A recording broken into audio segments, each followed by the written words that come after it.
It is 1 hour behind because I don't know. All I know is I was late to a fucking show, but time zones fuck with me. You know, being from Kentucky, like if anything was more than 20 miles from the holler, it might as well be the moon.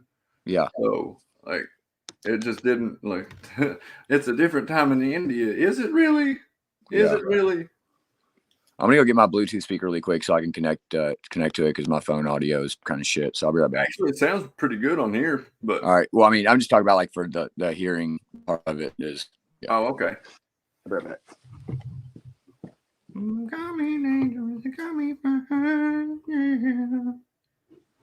All right, wonder if we have any comments from the page. No goddamn comments. I won't be on it much longer. Oh shit! So how'd you connect with this dude? Man, I don't know honestly. Like most of the connections that I make come completely out of nowhere, like or me hounding someone into submission. But yeah, you be like, you surprised what you can get just by asking. Yeah. Can you hear me still? Yeah. Okay. I heard a sound and it scared me. Yeah, it was the boop on my. You got a little bit of an echo.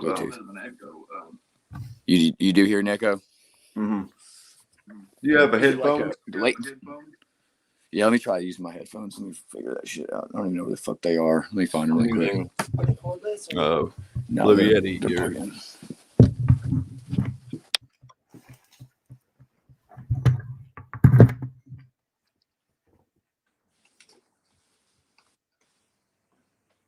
Hanging up on the wall. What? Are they hanging up on the wall? All right, everybody. I got to get good at this announcer thing somehow or another. So I'm not going to do it now.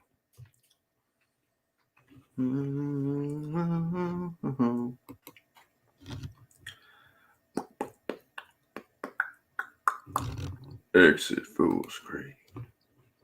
Man, how's it going?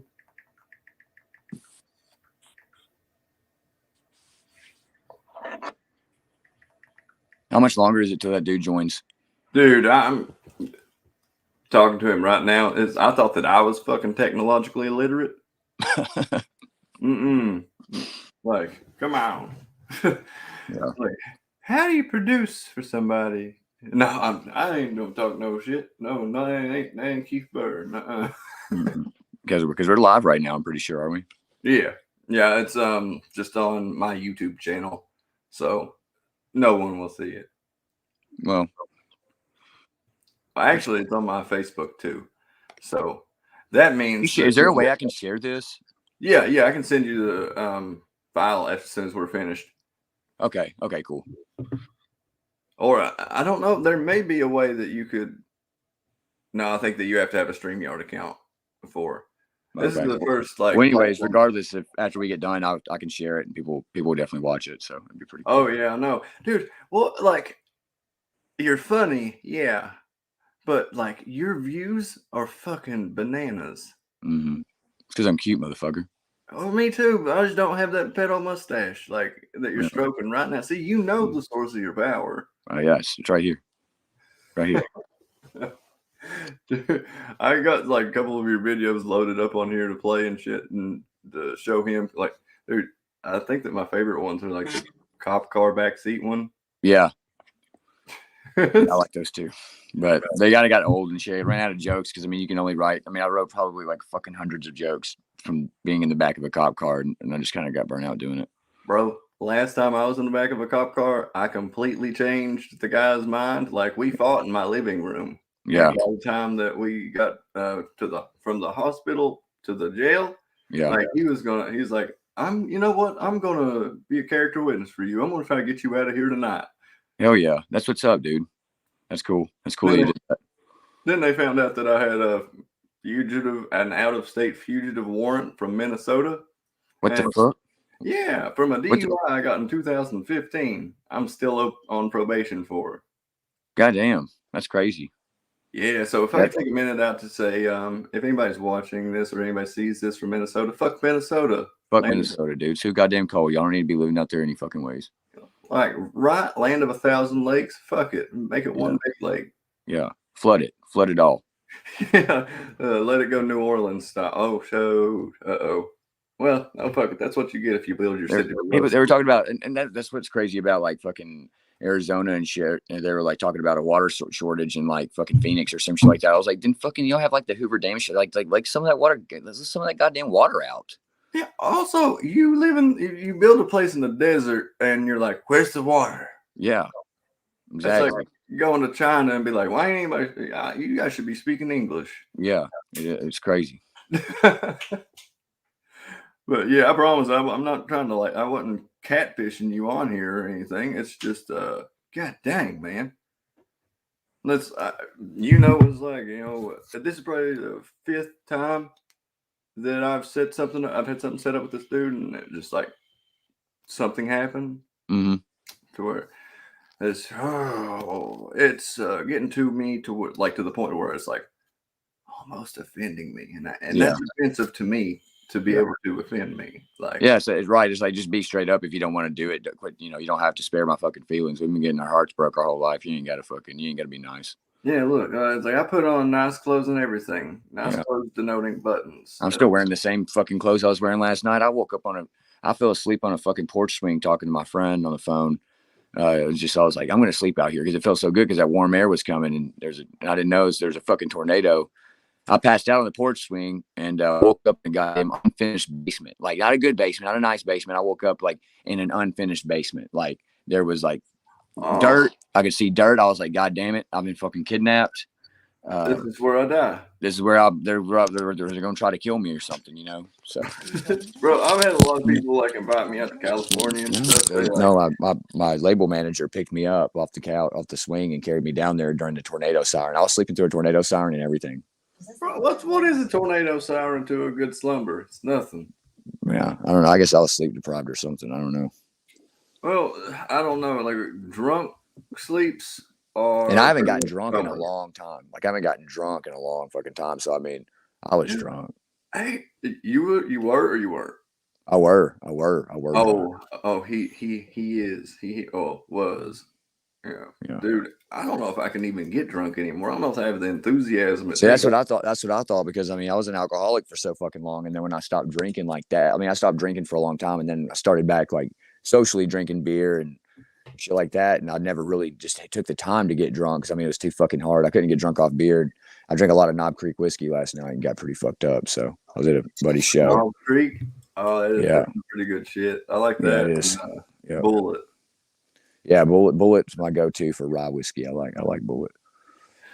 It all really tastes the same to me. It tastes like it don't to me.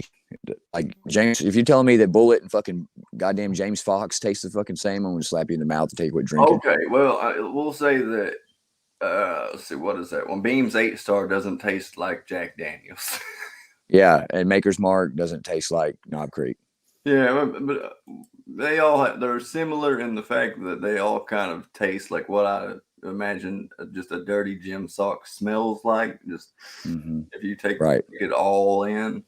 Well, I mean, it's like Oreos and chocolate sandwich cookies from great value, If you take a drink of whiskey and chase it with orange juice, fun fact, tastes like chocolate. Does it really? Yeah. I want to try that. Actually, I had my buddy got an old fashioned this morning at this bar, and they used cocoa bitters in it, and it tasted fucking good. What is bitters like? I don't know. Just fucking, I don't know.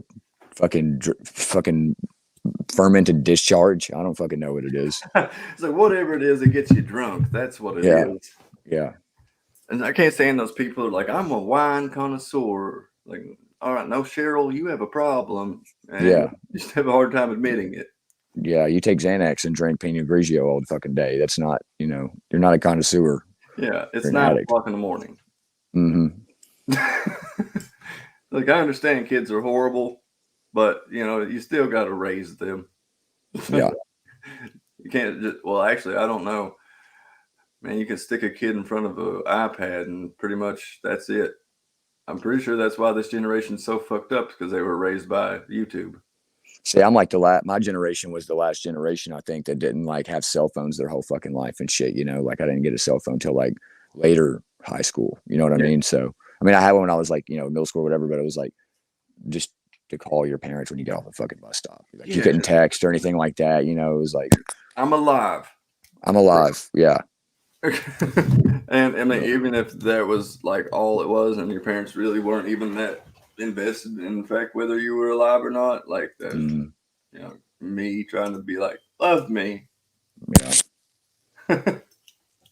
Damn, okay, let me read this to you real quick. I can read, by the way. I learned it last week. That's crazy. It's opened up so many horizons for me, man. Like, yeah. Usually when someone's from Kentucky, the last sentence I expect them to be able to say is I can read. Well, I think that the like word illiterate is hilarious, because there's, you know, like an illiterate person will never be literate enough to understand alliteration. Mm-hmm. Yeah. That's or fucked up. Yeah. That's fucked up. Games with words. Just like a veterinarian. I wonder if anyone can be the them for an old white supremacist. God damn it.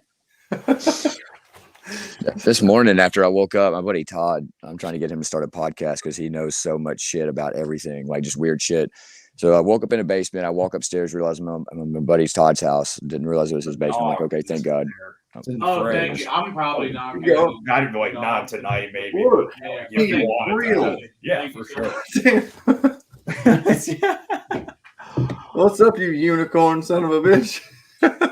Well, no success with computers and phones. I can just say that. I was getting ready to suggest you get 2 tin cans and get a shit ton of string. We're gonna get the string and the cups and the cans, so we can have our ET communication. Hey, well, that's half a band for Dylan or Metthew over here, or Metthew McConaughey over here. Just throw a spoon in there and you got a party. Yeah. What's going on? By the way, I love that I'm jumping on with somebody with that name. I've been looking forward to this for a while now to do something with the host here to my left, Keith, and King Lazy Eye.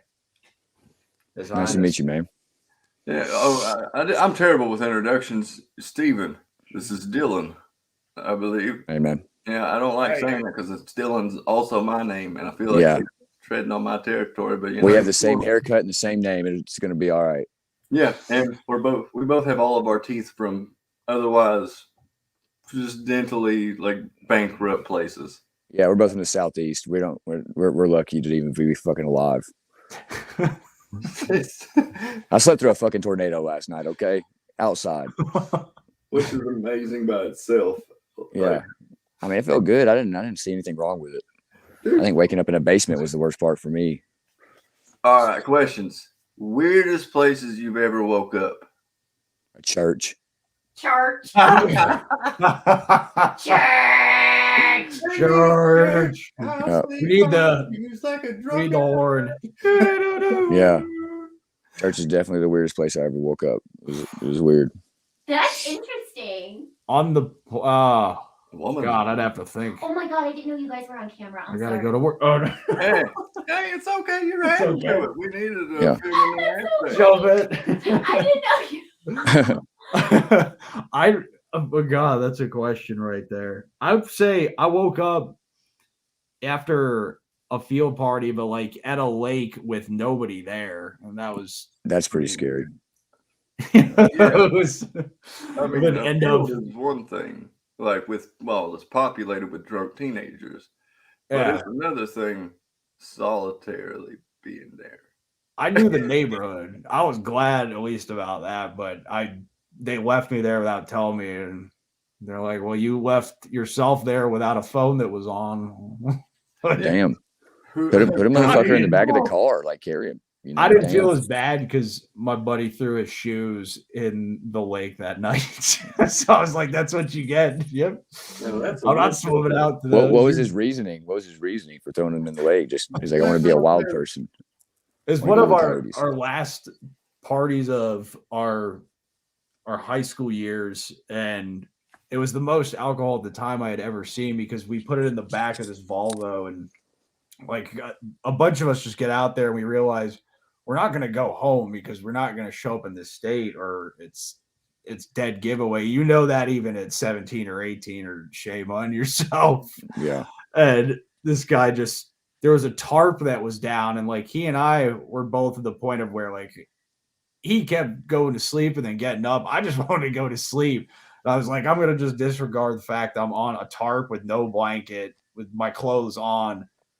But he gets up and is like, oh, I want to go for a walk.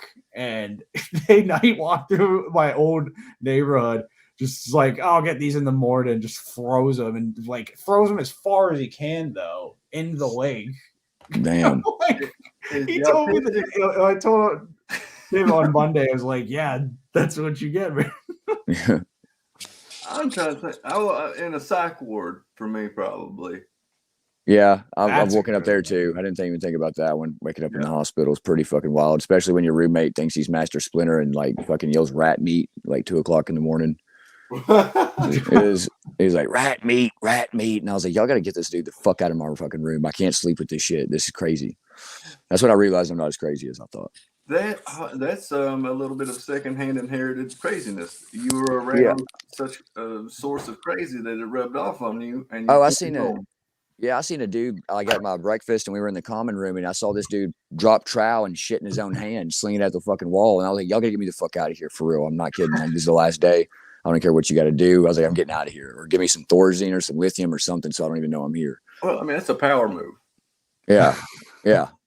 I dodged a loogie on my way out when I was leaving. Like this girl tried to like spit at the orderly that was like escorting me out of the hospital. She like spit, but like I saw it coming and just like dodged it, and it just landed right on this dude's face. I'm like, fuck yeah. You matrixed him. Yeah, and she got Thorazine. She even dropped her pants down so they could Thorazine her easier. She knew it was coming. Oh, she's That's looking awesome. for it. I knew it. Can we talk about this subject real quick? You know, you see the bottom of the screen here, the banner, and draw your attention. Of Pete Davidson. Yep, now a proud black man. I'm so proud of him. He's not the proud owner of one. That would have been bigger. Shit.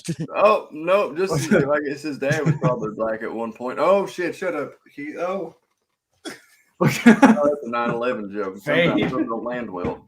Yeah, it's like a plane. Yeah, I keep forgetting his dad was there. Yeah, that's my most popular video on YouTube. It's got like 1.5 million views, and I have to check that out. It's a fucking what's his name? How did I forget that? The British, he's a British comic, one-liners. Jimmy Carr. He says he's doing the roast of somebody. Anyways, it's immaterial for this. He just put Pete Davidson's there, and he's like, "How dare we talk about how dare we sit here roasting Pete's father? The real roast of Pete's father happened in 2001." Oh shit, that's crazy. Yeah. Oh man, it's just a little bit of gold. Yeah, that's a good one. And he probably would laugh at that. He probably would think it's pretty funny. Dude, I Jimmy think Carter, the best, your best roast joke you're ever gonna get is with Jeff Ross and Courtney Love when they were doing Pam Anderson's roast, and she's just like asked for drugs in the middle of the show, pulls her guy out there and says that Jeff Ross is like, how's it possible that she's looking worse than Kurt Cobain right now when it was 8 years after he died? Someone told me I look like Kurt Cobain on April 20, like the day that he like post April whatever day he killed himself. I was like, Jesus Christ, thanks, I appreciate that. I mean, you do really look kind of like Metthew McConaughey. All right, man. It's like a generic version, like everything's okay. Yeah, I just keep getting older, man, and older, man. It's like just don't ever do Lincoln commercials. I'm convinced that he just forgot to. No, man, I'll do Mercury commercials because I'm like great value, fucking Matthew McConaughey. So I can't believe it's on the car. Yeah, things I like about these Mercuries, man, is the tape player never works, man. Oh God, man, this is so much Southern in this. How do you feel about that, Stephen? Like, you hear banjos in your ears whenever we speak, or is that? Do I need to go get my guitar? Get my guitar? Speaking of which, this guy right here, I was raised around country music. This isn't country that he plays. I didn't know that this was a genre, but folk punk, which is. I mean, some of it, yes. some of it is kind of folk punky, just because I only had an acoustic guitar because I couldn't get a band together because I couldn't be around people because I couldn't stop using drugs. But now I have a band, so now it's just regular punk. Now I can plug in and afford instruments, that aren't made entirely. So, dude, he's good shit, and like personally knowing, like I'm name dropping like a motherfucker right now, but like personally knowing two people that have like got like one is soon to have a country music award, but one's got one already, and they've both been on Fallon in the past year. Mm-hmm. I know music.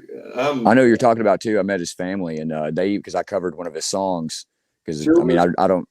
Yeah, Childers, and I met his cousins were at this show I was playing, and they were like, "You did that." Because I don't. If I do a cover, I'm not going to do it like they do it. But they were like, "Yeah, that was pretty good," and that made me feel good that his own family even said that. So. Yeah. Have you heard of Tyler Childers, Stephen? Yeah. Yeah. He's from my hometown, and so is Chris Stapleton. Yeah, Chris Stapleton. Yeah, that's right. He's not too far from. So what city you're from? Lexington, Paintsville. Yeah, Paintsville. Yeah, population 5,000. I'm creeping up towards having more. There's an oddly number of really good musicians come out of such a small town. It's very strange. It's like I don't know what it is. It's completely remarkable. Disproportionate. Yeah, it is. Wow, Yoakum's from right down the road. Loretta Lynn.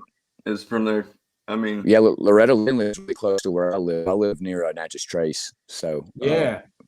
I live like next to her home place, I guess, in Vanley. Yeah, right, yeah. She moved up here. I think there's a lot of, like, where I live in Columbia. There's a lot of people that are moving in this area. Hannah, Montana, where fucking Miley Cyrus, she fucking went to high school down the road.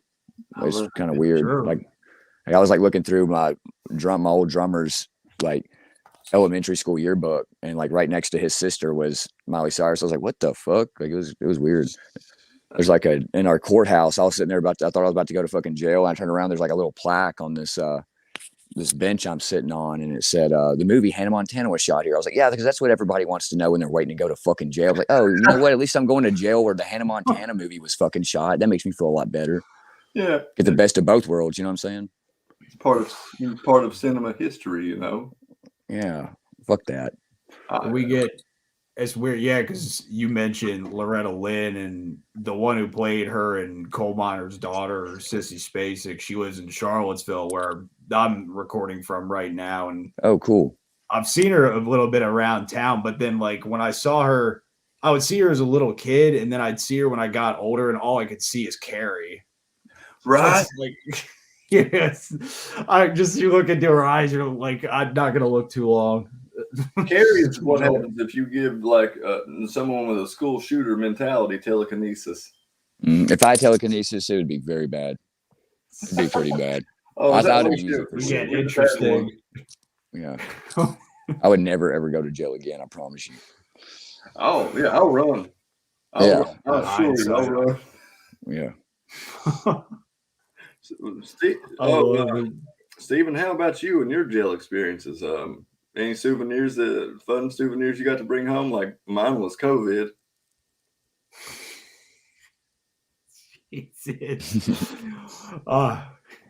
Actually, mine. I had I definitely stole some furniture of my buddy's place that we had. Police had a few times in college before we left. We had my buddies like how into it. They made me look like it was an amateur heist because they carried an entire couch downtown when we moved out our spot in grad school. I was like, all right, you all got that. I have my own furniture, first of all. Second of all, I don't even want to go downtown. Yeah. Third, I'm not doing that. Did you get a felony burglary charge for that? Or No, it was funny because like it was a neighbor of ours, and they knew they were going to throw out that couch. They waited until people did, and then they went down to the dumpster and they just walked it all the way back. I watched a crackhead carry a full-size refrigerator down the road on a bicycle. That's crazy. I've seen it done. I mean, It's tell me true, y'all but it's it's not real after seeing that. Yeah, it's crazy. I seen a girl panning for gold in the fucking rain with a goddamn pan. Just tweaked the fuck out of her mind. Me and my mama were watching. I was like, "What is this lady doing?" She's like, "I think she's panning for gold." I said, "There ain't no fucking way." I watched her do it for like 2 hours, panning for gold in the rain, just sitting on the porch. I was like, "This shit's crazy."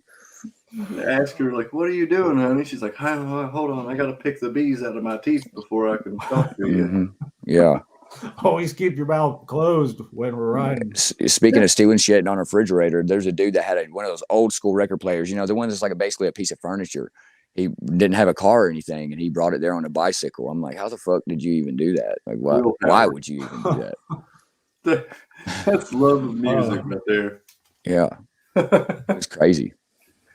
Dude, I've got some of his music loaded up here and a couple of his clips. I told you this was hard for me to admit, but he's as close to as funny as me or funnier than, I don't know. I don't know.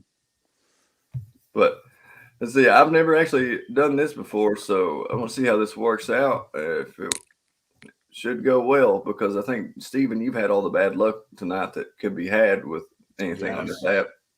I mean, all the way down the line. But proud to be here for the Burr effect. Man, I appreciate it, dude. I wasn't sure if you were a real person or not for a minute. For a hot minute, yeah. I was like, what is this the most? It is master spamming, as I like to call it. I graduated with the PhD. I was like, not knowing whether it's this guy is this the most intricate like spam thing, like spam attempt in the world? Like, this ain't no Lagos, Nigeria shit. This is American spam at its finest. Oh, like a modern day Andy Kaufman online. Yeah. Trolling people, but not quite trolling people. I hate when you get a call and they're like obviously foreign and they say their name's like Timothy or some shit. It's like, no, it's fucking not Patel. Your name's not goddamn Timothy. Yeah. There's 4 Q's and those are the only consonants in your name. Yeah. I was going to Montana to work, and I stopped in a place called Fergus Falls, and I can't remember what state it was, but it was just a little cheap hotel because I drove till like 2 o'clock in the morning and just needed to stop and rest. And there was nobody out like that I saw anywhere, but I finally found reception desk, and there was an Indian gentleman sitting there with headphones on, and he was watching YouTube and listening to like the sounds of his homeland, fully fucking into it. Like, I'm talking, and so I had to like ring the bell and stuff. I scared the shit out of this man. And he turned and whoa! And I'm like, ho, calm down, buddy. Don't throw no cobras at me or anything. I just need a room. Like, yeah, I mean, did you forget you were at work or like? Yeah. It's like, the shit, I fucking forgot I work here. Oh man, yeah, that was one of the worst hotels I've ever stayed in. I got there and there was I don't know why, a bucket of water. Well, it was a bucket of water. It was a bucket of ice on top of the refrigerator. Mm-hmm. But there's water in it from where the other ice had melted from someone else and they didn't take it out right. But that's something like that's cold enough in the room to freeze. Damn. Holy shit. I found there's a place called the Pope Motel. I found a goddamn used condom in a Doritos bag underneath the bed. What a fucking loser. Who uses condoms? Yeah, who puts it in a Doritos bag? Who eats Doritos after sex? What kind of fucking piece of shit are you? Just getting crumbs on the bed? It's like, you gotta go. Imagine the audacity of a man that has sex like after eating Doritos. If you try to figure something that Dorito crust on your fingers, nothing turns me on like a bag of Cool Ranch Doritos. And Doritos, baby. Doritos. The crumb trail. Yeah. Dude. Maybe he was fucking the Doritos. I don't fucking know. Oh man, that's there's been rape. There's some savage motherfuckers out there. Oh, yeah. Have you ever found yourself accidentally in a Mexican gang while in prison or in a jail? That's my buddy Sweetie. He's the one who, like, the first guy I met who got locked up for anything. I don't mean prison. When I say prison, I say it like the fun. It's jail. A good time jail. No, I just remember turning down meth. They're like, "You want to do some meth? You want to do some meth?" I was like, "I'm trying to fucking sleep till I'm not have to be here anymore." Right? Who wants to get twacked out and walk around in a goddamn circle for the fucking years? Like, who does that shit? Murderers. What are you gonna do? You can't do nothing. You know, Richard Ramirez. Let's let him do it. Richard regretting all that shit. Oh man, there's a guy that killed a cop in St. Cloud, Minnesota, where I was in jail, and they were bringing him there. His name was Brian something, and people were like, "Oh, he's a badass. He'll be good stuff in here for him." I'm like, that's gonna wear off after about 25 to 45 years. So yeah, you see how big a man you are whenever you're on dialysis in prison. Yeah, just reading Revelations over and over again, twacked out of your fucking mind. Couldn't go to sleep. Imagine that being the toughest decision that you have to make for the month is what's going to be on your death row meal. Yeah, and you're not even hungry because you just been doing so much damn dope. You might not even get executed unless you're in Texas where they've got like a fast pass or Matthew McConaughey's trying to run for governor of fucking Texas out here, so that's gonna be crazy. Well, if it's anything like our town, our mayor is our football coach. He could do anything. He could be governor. He could be a football coach down there. Yeah. Arnold Schwarzenegger, Jesse the Body Ventura. Michelle Obama was a football player, wasn't she? I believe in college. Them shoulders. Linebacker. Yeah. It's like a strong ass Oprah. Let me be clear. My wife is not a man. I just let her pick me. We're not letting that story go away. Never forget. No, I can't. It's as much as like as many people as I hear say Trump is a stupid man. I'm like, okay, you become president on a drunk bet. I mean, I think it's just all like it's a scapegoat thing anyways for people to be fucking mad at because they know that they're fucking up. Oh, yeah. Listen, I think that I'm good at deflection. Oh. Yeah. Like, I mean, it's kind of crazy to get, bullshitters. Yeah, to get lectured on politics by someone who also watched Jersey Shore is pretty crazy. You know what I mean? They're we watch reality TV, but we also know about politics. It's like, yeah, I guess they do go fucking hand in hand, don't they? I would fight them. Yeah. Well, I love to do that. Sometimes. It's been a good show. We haven't even mentioned Juicy Smollett yet. Oh, you mean the boy who cried hate crime? Smollett? Or Jesse Smollett? I say like Jesse Smollett. Juicy Smollett? Juicy Smollett. Yeah, I had no idea who the fuck Juicy you Smollett at first. Jesse Or Smollett. Josh Duggar. He got attacked in, was it Chicago? By two, he's a gay black man. He was on the show Empire. He was the gay son, which he's gay in real life. So, that's method acting to a different level. Mm-hmm. But yeah, like you got to suck a dick for this role. Don't you for every one of them mostly? I mean, most of them. Yeah. Just ask old Weinstein. Mm-hmm. Yeah. He's where he belongs on weekends. Oh, is it on weekends? He's doing weekend jail? Well, wherever Weinstein is, I hope he's having a good suffering. He's playing tennis in a federal prison. Yeah, but it's the extent of it. Yeah. Is anything really prison if you're rich? No, all laws are classist. Yeah, they absolutely are. I mean, especially DUIs in Tennessee, like you just pay off all your money and shit like that, then like you're good. You know what I mean? But if you don't, have any money, then you mean like every day that I don't have an interlock in my car, it starts over a year of me not getting my license because I have to have an interlock put in my car, and that shit's like fucking $400 up front and then like $100 a month. Which my music label, they really helped me out, paid off all my court fines and shit. So But if it wasn't for that, I'd be fucked, dude. I'm just poor white fucking Yeah. trash, and I don't, I'm just now, starting to see some kind of pissed away like most of my early 20s. So Well, I'm super lucky. bro, Steve, got to where you need to just be had now. one of his TikTok account. His main one deleted. It had like over 320,000 followers. I restarted. I'm back up to like 170K, which I mean, the reason why I did it was because I wanted to, because I'm about to release the 2 recordings I have on Spotify were done in a bedroom, like on a tiny mic with one take, so I'm about to release like some actually, really recorded right music, and it's going to be mastered and all that shit. But when I released my first single in February, I wanted to have like a big, audience. That way I don't have to spend a lot of money in marketing and shit like that. So but I think it's going to go pretty good. I'm hopeful. You're one of the shining lights that I found on TikTok. Like out of all the bullshit, like, just the people that they raise up for some reason or another, they're just like, I don't want to feed into their delusions of grandeur. Gimmicky, these like the gimmicky accounts where they do literally the same thing over and over and over again. It's kind of annoying. See, I wouldn't have joined TikTok if they wouldn't have like started doing where you can do like minute-long videos and 3-minute-long videos. It's like, I can't be funny in 15 seconds. What am I going to do? Like fucking just fart into a fucking camera for 15 seconds? I don't know what to do. That's what I tried to do. Like most of my videos are really short because I feel like that's what most people's attention spans are. But well, it also tricks the algorithm, because the algorithm is based off of not likes, but how many times the videos, if it's watched all the way and if they watch it again, like, because they're trying to get people like to stay on the app. Like that's their goal. They don't care if you like the content or not. They're just trying to see if they watch your videos all the way through. Yeah, exactly. Like what's the most views that you got on one video? I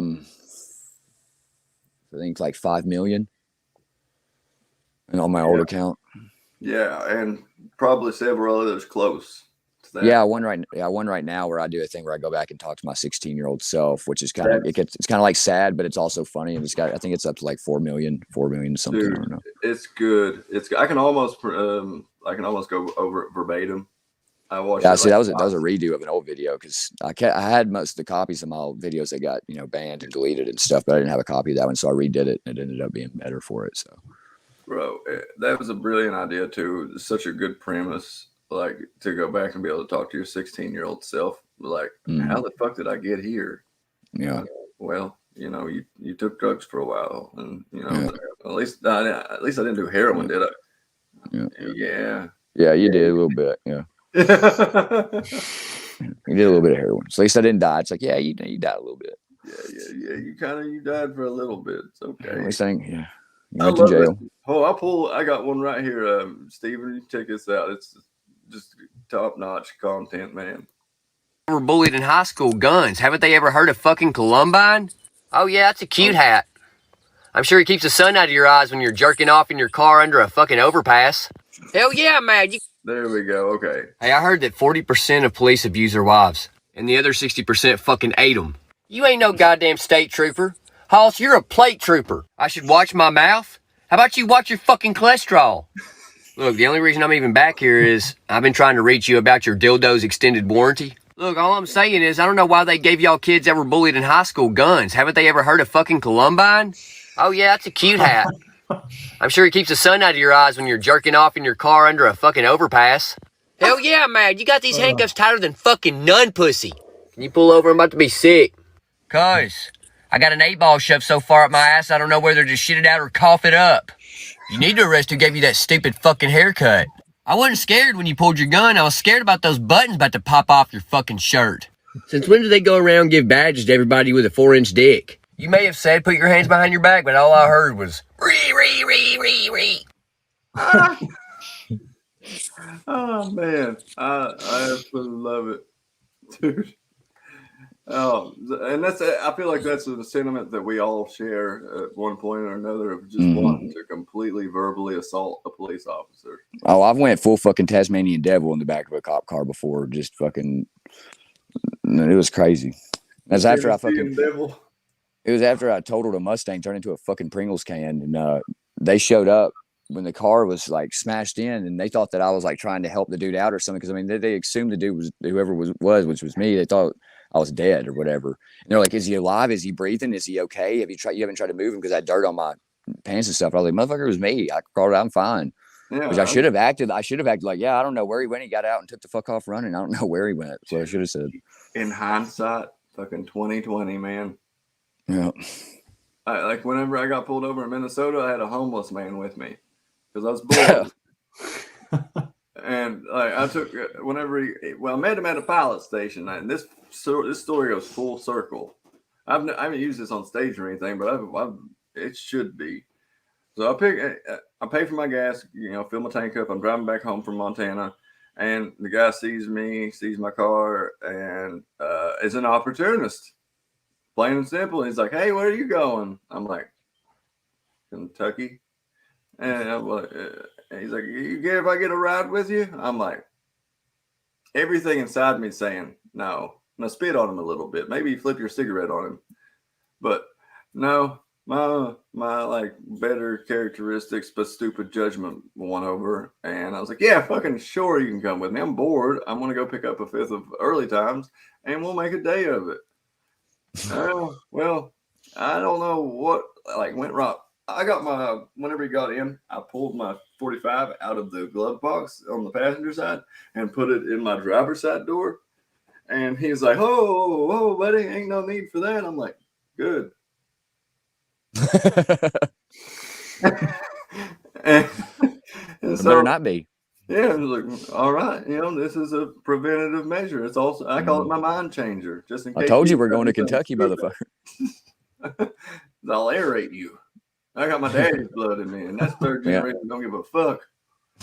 So we make it 500 miles, and I don't know whether you could ever call a DUI a blessing or not. But after he found out, before the 500-mile mark, before he found out that I had that gun, he's like, we can go to my landlord's house. He won't let me in my place, and we can get some of my shit out of there. And I'm like, what the fuck are you talking about? I'll kick you out of the car right now. You're homeless. Your landlord is God of the earth. Like, you don't have land.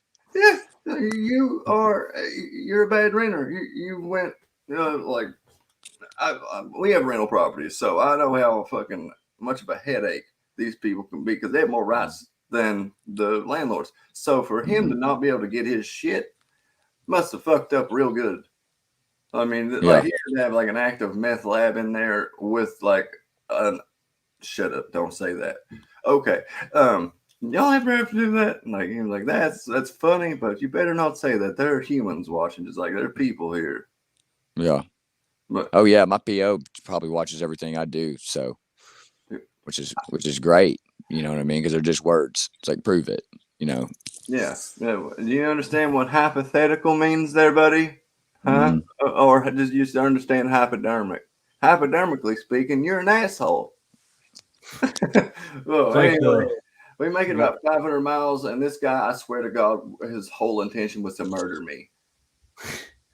Because he didn't drink while I consumed a stupid amount of alcohol and got pulled over because I was switching between like 65 miles, like 65, 70 miles an hour to 22, like that. And this man didn't say anything. So I'm like, okay, well, were you doing it on purpose? Huh? Were you doing it on purpose? Like switching up? Oh, no. I was completely unaware of it. I thought I was driving fine. Yeah. Stupid. This was in 2016. 2015, though, back when I was a different person. I was on my antidepressants and shit back then. So, chalk it up to psychotropic drugs. Because it was really weird to me, though. Like, my therapist gives me these antidepressants, and they make my dick stop working. I'm like, come on, dog. Lexapro? All of them. Literally. Been on all of them. Yeah, I'm schizoaffective, so I feel you. Everything I've ever done is probably because I was medicated wrong or not medicated at all. So, yeah. I mean, there's a balance that I stopped taking all my antidepressants cold turkey, and that's why I decided to start doing comedy. Swear to God.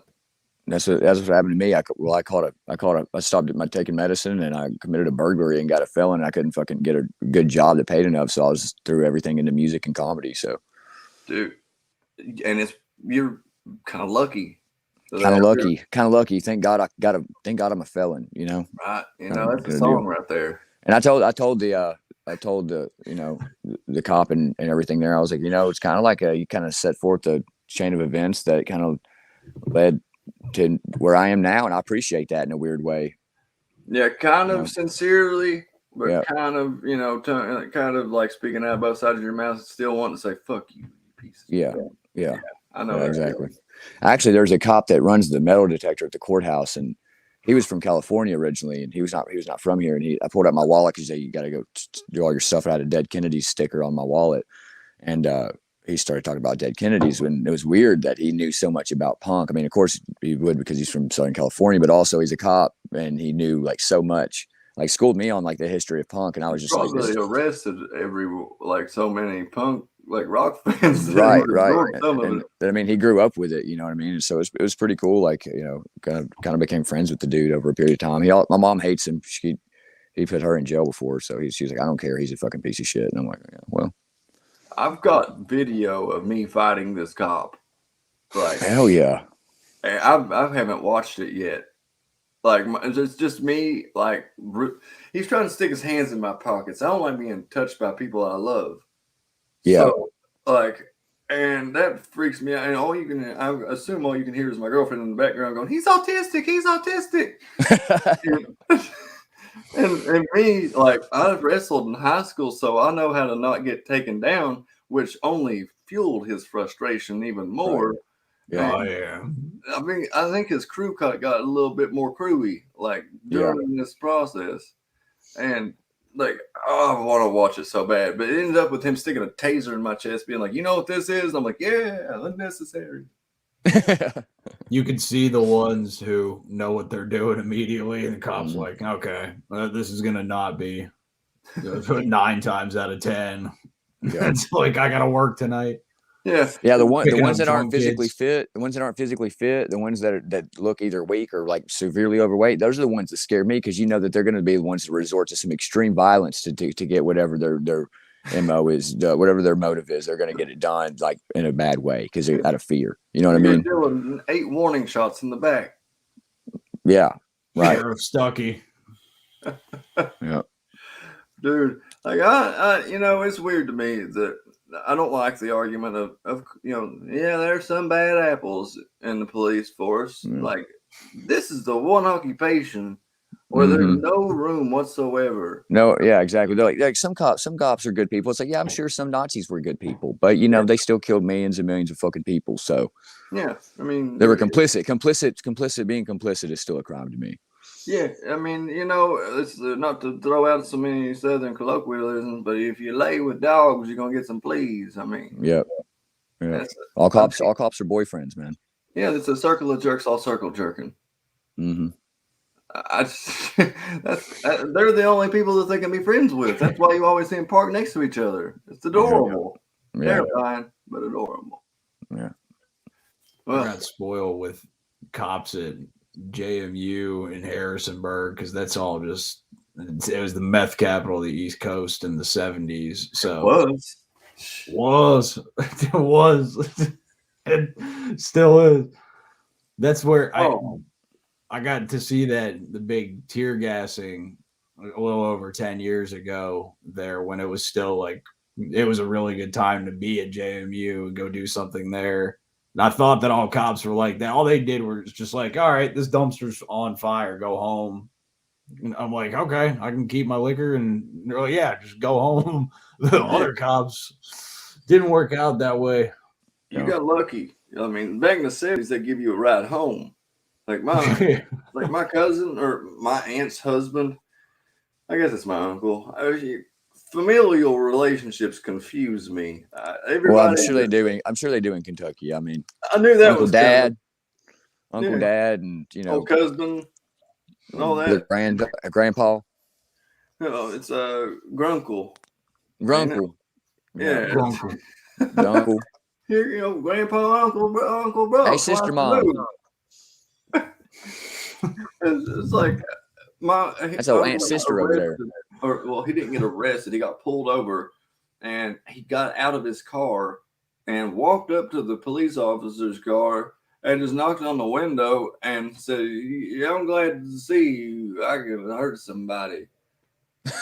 And they didn't beat the shit out of him, pepper spray him, assault him verbally or physically. None of the stuff that, is pretty much part of the course now. Yeah. And they took him home. I would have went to jail 11 times. Or wait, he was saying he was going to beat your. He was saying he was going to attack you. Huh? Are you saying the dude said he was going to attack you? Like when they knocked on the dude's window. Is that what you're talking about? Oh no! Like my own. This was in like this early late 70s. Oh, I got you. Okay. So I wasn't even like a glint in my daddy's eye, or an inconvenience otherwise in his life. Yeah. Yeah, so this is just different back then, man. Like, imagine if you walked up to a cop's car and knocked on it. He gonna put 3 in your stomach before you got a chance to get that 4th knock in. Yeah. It's like my dad got let go when he was 16, drinking in North Carolina, coming back from a concert, and he was just like, "We're a chicken shit little town. Just drive safe." He just let him go. And he's like, "There's no reason you should be letting him go right now." One time when I was 14, when I was 14, I was in Coleman, Alabama, and I was 14. I just met my biological father for like the first time, really, and we got pretty drunk. And I'm 14, and he's on Xanax, and we get pulled over. I'm 14. I've never even fucking drove a car, really. We get pulled over, and they're like, "I see your license." I was like, "Hey, I'm 14," and he's like, "Oh shit," and he was like, "What about him?" My dad goes, "I'm fucked up. I'm real fucked up." I was like, "Oh shit!" So they bring us out of the car. They give me a breathalyzer. I fail it, but I'm not like over the legal limit for an adult. But still, I'm 14, and they let me drive they let us go. Like they put my dad back in the car, and they're like, "Just get your dad home and go home." And then we went and drove to his friend's house and bought fucking cocaine. And I didn't do it, but I mean, then I drove him back home. So I was like, it was a weird. Yeah, Alabama is just a different fucking monster, dude. Oh man, Jesus, dude! I've got a whole checklist to like what's required to be a resident of the state of Alabama. If I can get my fucking notes out, but it's. I got family there still. It's pretty cool down there. You like, my mom graduated from UNA, and Florence is a pretty cool town. They're like, "You should come visit us. You should come visit us." I was like, "I cannot leave the fucking state. I have to file paperwork to be able to leave the state. What do you not understand about that?" They're like, "You just don't want to be around us." I was like, "No, the government doesn't want me to be around you. That's it. I promise." I got invited to do a comedy show on the 12th in Los Angeles today, and I'm like, I don't know if you're aware of my situation. Yeah. It's like, and you can't secretly do it because then they just bring it up, like some footage. They're like, "Oh, so you weren't just sitting you at this time?" And it's like, no. Bullshit. I went straight to Tampa and did me comedy for 3 days. Yeah. You telling me you weren't in Asheville on the fucking 12th and you didn't file any paperwork? It's like, no, I didn't. It's like, then what's this video of then? It's like, oh shit. So I got to do it right now. When I was on county, I was just texting my PO whenever I would leave. He was just like, "Here's my number. Just tell me whenever you're leaving or whatever." So I did that, but now they're assholes. Like, they're like, "Show me your proof of employment." So then I show them the money that I make off the internet. They're like, "This isn't satisfactory." I was like, "Well, it's money. It's there. And I've paid my probation fines ahead of time. Like, so, I mean, I'm good for a couple months and all my court costs are paid off. So, I mean, I don't see how it's not fucking satisfactory. It's employment. I make more than you do probably. So fuck you." Yeah, that's up to their discretion, isn't it? Pretty much is what's satisfactory and what isn't. Yeah, well, see, the PO I have now, the PO I have now, she's pretty cool about it. She don't really, care, and she gave me a form for like my label to fill out or whatever. But the one they had me with originally, we were not going to vibe because she just didn't understand. I don't know. I guess she just thinks everybody's supposed to be sad from 9 to 5 every day. I don't know. Yeah, that's was she around 48 years old? I don't know. She was white. She looked that way. She could have been 20. Oh yeah. Black don't crack, but white just don't age fucking well whatsoever. Like, I know, It's like, unless you're rich, because there's a difference. There's a rich 70 is like poor 25. Yeah. Or they're just so inbred from like old Vanderbilt money or some shit, and they're just look terrible. They're like crazy. They've got skin the color of my shirt. The few in.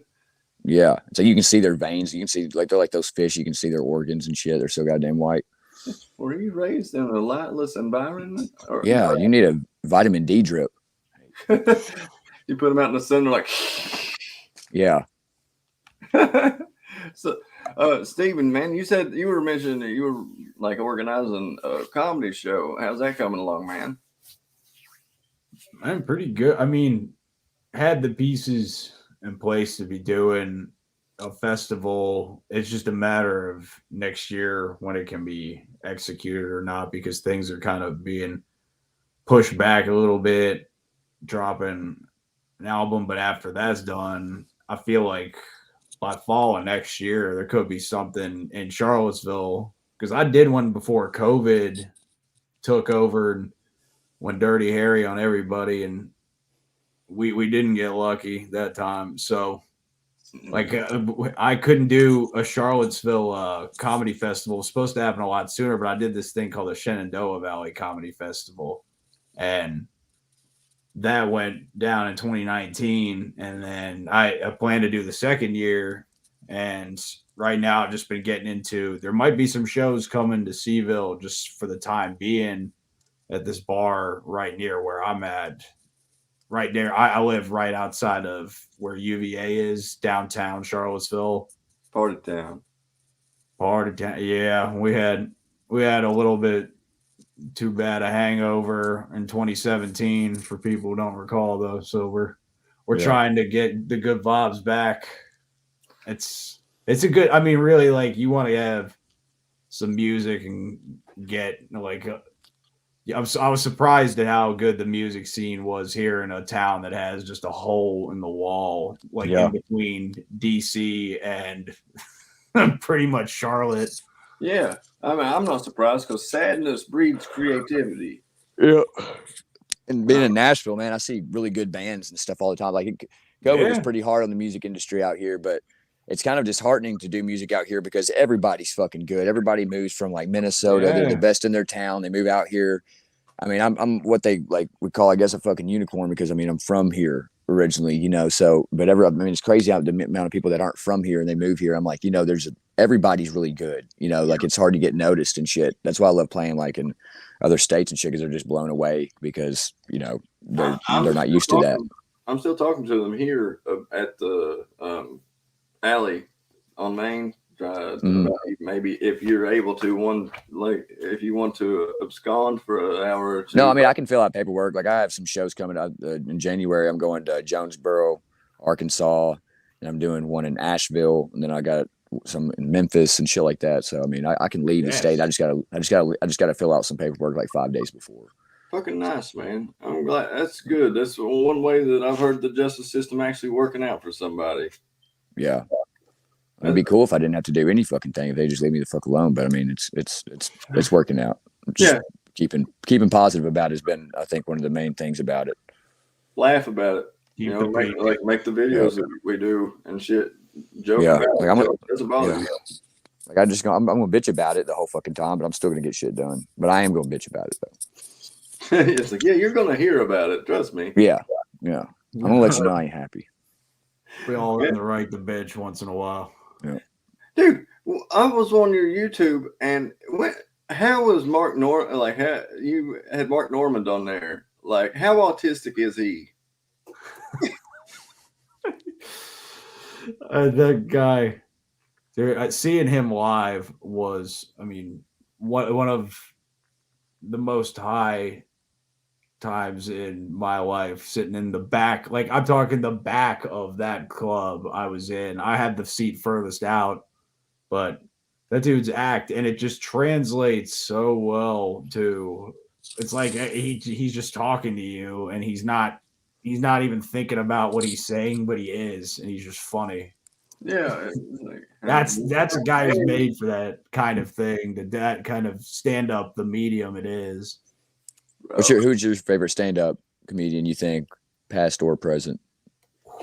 Ooh. Or you can name a few if you want them. Yeah, it's got to be like a top three from like me. Yeah. Different I mean, types. Like it's always mountaintop kind of thing. Like there's days where I always have to say I go Lenny over George Carlin because there's no George Carlin without Lenny Bruce, and then Richard Pryor, and some days it's Doug Stanhope. Other days, like I don't know. Yeah, you just go through those Yeah, I know what you're saying. Like sometimes mine's Mitch Hedberg, and then sometimes mine's like Henry Zabrowski. Like Henry Zabrowski's fucking hilarious. That's like Never heard of him. He Norm. he does a show called Your Pretty Face is Going to Hell on Adult Swim, but he's also on Last Podcast on the Left. Okay, Yes. I've heard of that. And he's I but he remember also yeah. and he also does like a lot of short like sketch comedy stuff on YouTube, and it is fucking hilarious. Like he has one called like the Speech, where he's like the father-in-law, and dude, it is so fucking funny. Like there's a line in there where he's talking about like making men fight each other for money to the death. He's like, I didn't know brains could be so goddamn pink, and like just the way he delivers that line, it just like you're just cringe. You're like, oh god, it's cool. That's Dana White's wet dream.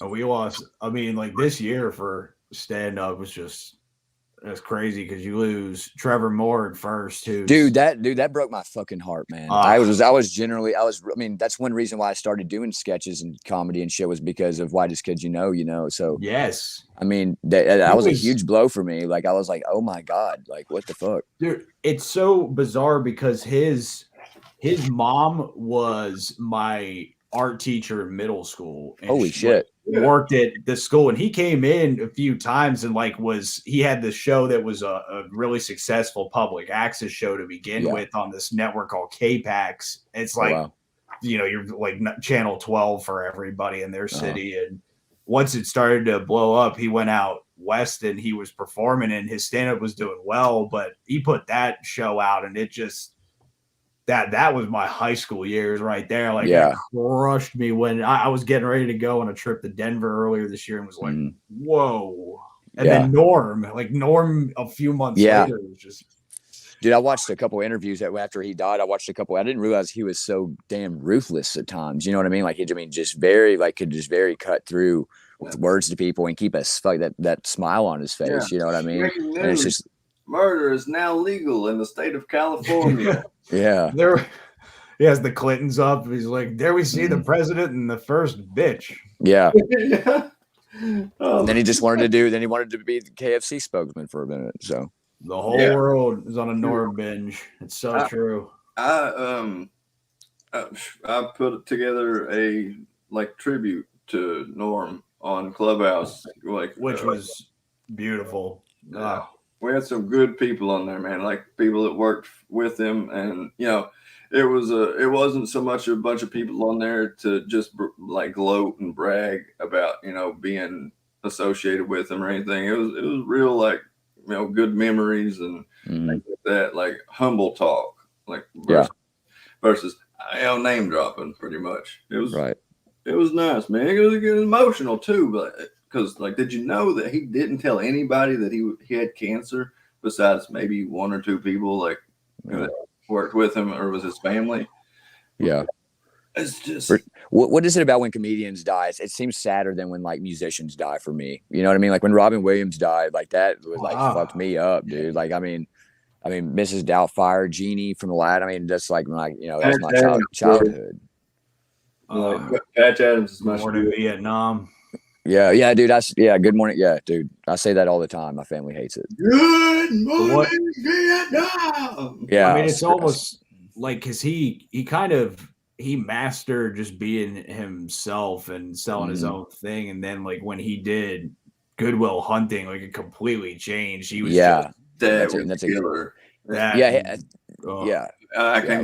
came up that line when people say, I'll end you. That came from that movie, and that just stuck in people's mind, and they didn't even know that that's where it came from. But he created that euphemism or whatever you want to call it. My wife fights in the sleep. She woke herself up one time. Yeah, that was all off the cuff, man. Or I want to be a shepherd. Or there's something about the Bostonian accent and Departed that make them go perfect together. Oh yeah, you're not going to be a cop.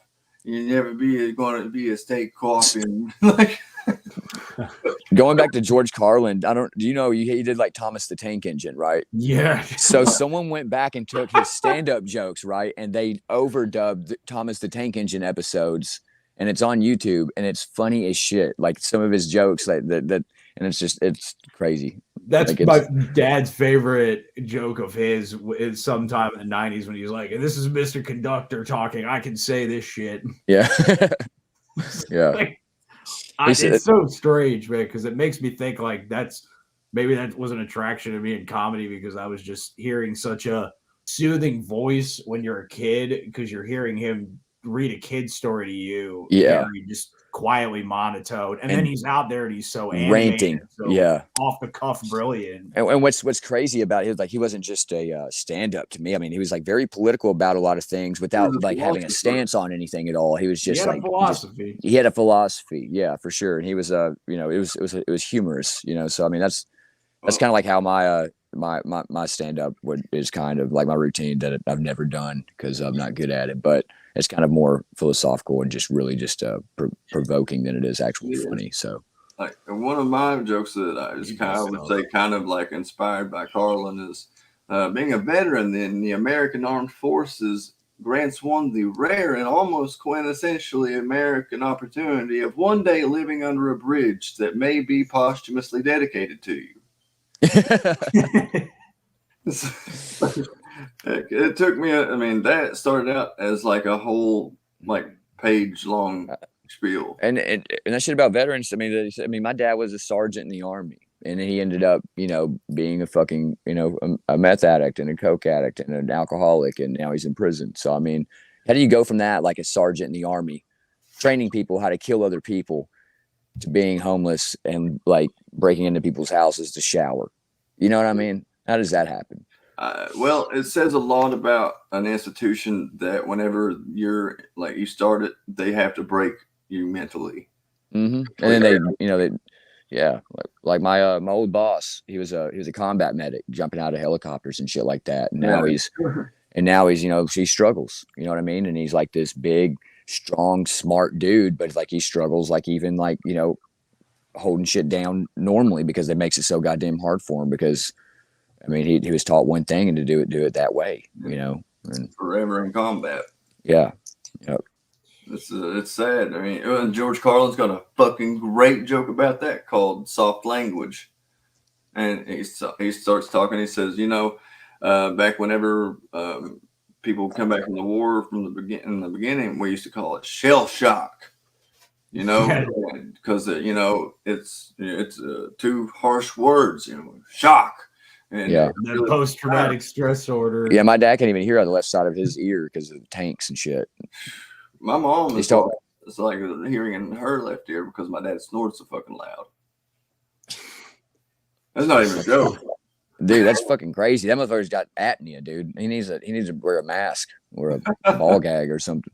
Oh, if he smokes cigarettes in Lowe's, he's not going to wear a mask. Yeah. Like one time they came up and told him, "Sir, you can't smoke in here." He said, "Okay," dropped it on the ground and walked away. That's what he's the kind that's he's on the plane and starts lighting one up and they're like, "Sir, you can't smoke on here." I know it's ridiculous, right? It's like it's crazy, right? Who would have thought? It's like, no, I'm not supposed to smoke on here. You phrased that wrong. I did that in the hospital when I knew I was going to the crazy hospital. I woke up and I started smoking in the road, just smoking like a vape though, because I've been trying to quit. And she's like, "You're not supposed to smoke in here." I was like, "Are you going to take this from me?" Because I had to have a sitter because it was a suicide attempt. She was like, "No," and I was like, "Okay, then I'm going to smoke in here until the cops get here." She was like, "Okay, you're not supposed to do that." I was like, "I know that. Quit saying that." Yeah, exactly. Do you understand that I'm stronger than you are? Yeah, you're not. I mean, you can't take it away from me. I was like, if I wanted to, I'd just open this window and I would fall down about 15 feet and I would run into the woods and go home. But I'm not going to do that. So look at me. I'm pretty spry. I'll just bounce right back up and hit the woods. Yeah. I can't die. Trust me, I tried. Right? Oh my God! And that ain't something that makes you feel like a piece of shit. It's like I can't even kill myself right. I can't even fucking kill myself right. Yeah. My girlfriend just told me to shut up. It's all through a funny scope that I'm framing this. Yeah. No. No, I got checked into a psychiatric ward because I said fuck probation and took a bunch of drugs, and you know I figured, well, what do I do now, self? Oh, Because I mean, the probation makes you desperate for shit. So I mean, because you feel like you're under a microscope, and you feel like it's never gonna. It's a continuous cycle of climbing, and it makes you. They make you neglect certain opportunities because you have to be there at this certain time. It's like on a fucking Tuesday. It's like, how am I supposed to have a 9-to-5 job if I have to be here every week or some shit? You know what I mean? Like, how am I supposed to pay you whenever you took my Yeah. license? And Yeah. I mean, maybe you don't have a right? system, Yeah, but they took my license. I was like, so how am I supposed to do this? You know, like, give me my fucking license back. figure it out. Yeah, yeah. It's crazy, man. I gotta say, like, my favorite comedians, I think the best comedians are all philosophers, no matter how cheesy that sounds. Like, they are. Wow.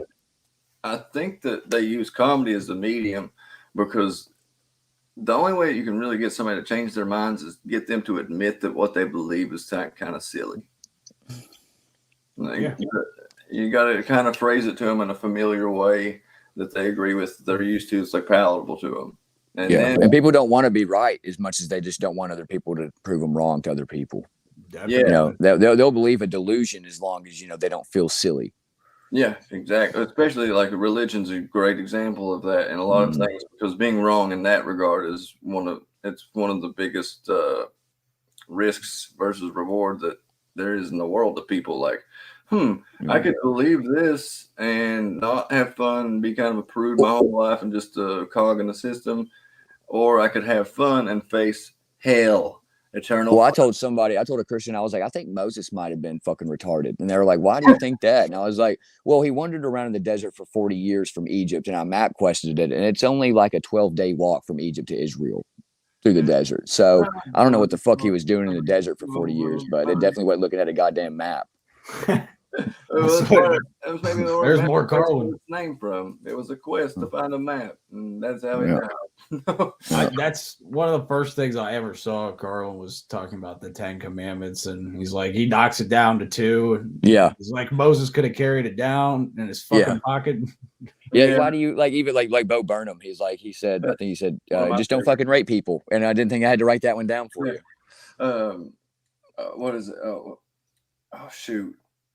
I know that song from God's Perspective. It's like, I don't want people to think that I know better, that I think that I'm better than anyone. Yeah, but here's a song from the God's perspective. Yeah, and he said it's pretty funny. I love that. Jews and Hindus argue day and night.